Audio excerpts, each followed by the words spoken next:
Hello guys, welcome to my channel The Tasty Table। আজ তোমাদেরকে দেখাবো সামান্য চালের গুঁড়ি দিয়ে কীভাবে ছিলকে পিঠে করা যায়।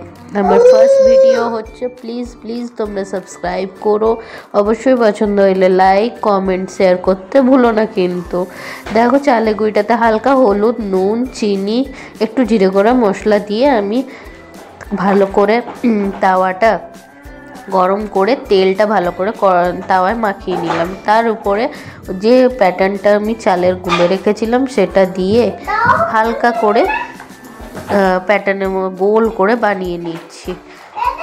দেখতেই পাচ্ছ, দেখো ভালো করে রাউন্ড করে এবার হাতাটা দিয়ে আমি ভালো করে ঘুরিয়ে নেব, যাতে জিনিসটা একটু পাতলা হয়। পাতলা হলে কি হবে, আমার ওঠাতে সুবিধা হবে।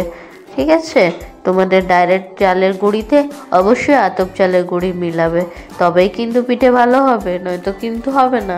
আর যদি একান্তই তোমাদের কাছে আতপ চালের গুঁড়ি না অ্যাভেলেবেল থাকে, তখন তোমরা একটা কাজ করতে পারো, তাতে একটু আটা মিলিয়ে দিতে পারো। যাদের আমার টিপস ভালো লাগছে তারা প্লিজ অবশ্যই আমার কমেন্ট করে জানাবে। আর আমার চ্যানেলে প্লিজ তোমরা সবাই সাবস্ক্রাইব করো, আমার চ্যানেলটা এগিয়ে নিয়ে চলো।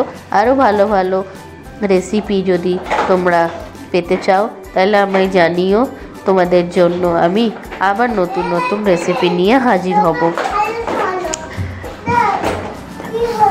একটা পিঠ যখন আমার শেখা হয়ে গেছে, তখন আরেকটা পিঠের আমি উল্টে সেটাকে রেডি করছি।